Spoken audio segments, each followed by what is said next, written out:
Hello, আসসালামু আলাইকুম। সবাই কেমন আছেন? আশা করি ভালো আছেন। আজকে পাহাড়িরা বলতেছে যে পাহাড় থেকে সেনা শাসন তুলে নাও, পাহাড় আমাদের, পাহাড় কারো বাপের না। সবাই কেমনে বলতেছেন যে সেনাবাহিনী পাহাড় থেকে উঠিয়ে নেওয়া হবে?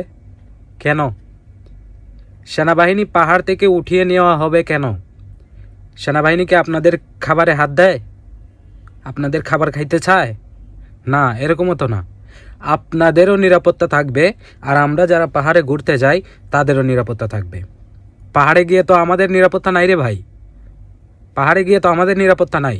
আমাদের নিরাপত্তা নাই তো তাহলে পাহাড় থেকে আমরা সেনাবাহিনী উঠাবো কেন? সেনাবাহিনী উঠাবে কেন পাহাড় থেকে? আপনাদের কি সমস্যা? নাকি পাহাড়ে আপনারা সন্ত্রাসী করতে পারবেন এই কারণে? পাহাড় থেকে সেনাবাহিনী উঠিয়ে দিলে আপনারা সন্ত্রাসী করতে পারবেন এই কারণে?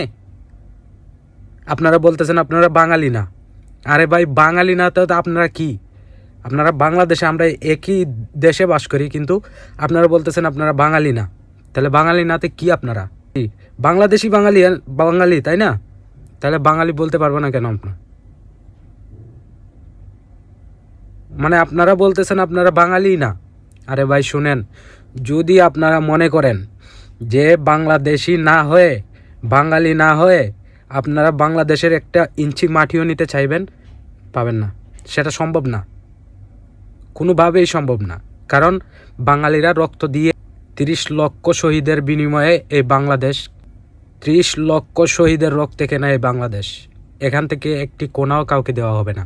যদি মনে করেন আপনারা বাংলাদেশের একটি কোনা জুড়ে নিয়ে যাবেন, এমন কোনোভাবেই সম্ভব না। কারণ বাংলাদেশ স্বাধীন করতে হয়েছে, 30 লক্ষ মানুষ শহীদ হয়েছে। সো ভেবেচিন্তে কথা বলবেন, এমন কোনো কথা বলবেন না যুক্তিসঙ্গত না যে কথাগুলো। সো মাথায় রাখবেন। আর আপনাদের কি সমস্যা সেইটা আমাদেরকে কমেন্ট বক্সে জানিয়ে দেবেন, যেন দর্শকগুলো বুঝতে পারে যে আসলে এদের এই সমস্যা হচ্ছে। বাংলাদেশের সেনাবাহিনী পাহাড়ে থাকলে এদের এই সমস্যা হচ্ছে। সো অবশ্যই সেটা আমাদেরকে জানিয়ে দিবেন। আর কি বললেন, পাহাড় নাকি কারো বাপের না, এটা আপনাদের পাহাড়।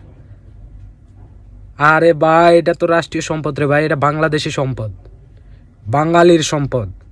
এটা কোনো ভিনদেশি মানুষদের সম্পদ নয়, ঠিক আছে?